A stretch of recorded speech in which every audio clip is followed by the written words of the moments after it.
রবিবারের সকালে উঠেই যেহেতু এক্সারসাইজ ক্লাস থাকে না, তাড়াতাড়ি স্নান টান করে নিয়ে এখন ফুল তুলতে গিয়ে দেখি একটা ফুলও আর অবশিষ্ট নেই। বিছানা চাদরটা তুলে নিলাম, কারণ রোববার রোববার আমি বিছানা পরিষ্কার করি।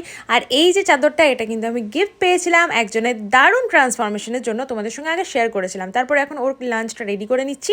দিলাম ভাত, শাক, আর তার সাথে পাতলা করে মাছের ঝোল কাঁচকলা দিয়ে। একটা থালাও সাথে দিয়ে দিই, কারণ নাহলে ওর খেতে খুব অসুবিধা হয়। তারপরে আমার লাঞ্চ নিয়ে নিয়েছি, যে দেখতেই পাচ্ছ, ভাত, শাক আর মাছের ঝোল। সন্ধ্যেবেলায় ভীষণ খিদে পেয়েছে, ও গতকালকে নিয়ে এসেছিল আটার ম্যাগি, যেটাতে নাকি খেলে কোনো রকম কোনো অসুবিধাই নেই আমাদের ডায়েটে। তো যাক, এখন বাজে 7:20, অনেকক্ষণ ওর জন্য ওয়েট করে ফাইনালি আমি খেয়ে নিলাম। আর ও যখন এসে ঢুকলো বাড়ি, তখন ঘড়িতে বাজে 9:30। অতক্ষণ যদি আমি টিফিনের জন্য ওয়েট করতাম, আমি তো পাগলই হয়ে যেতাম। ঠাকুমার সাথে বসে একসাথে ও খেয়ে নিল। তারপরে এখন রেডি হয়ে চলে যাচ্ছি ও বাড়ির জন্য নিউট্রিশন দিয়ে, তারপরে খাওয়াবো এখন আমার ভুট্টুদের। এভাবেই কাটলো আজকের দিন।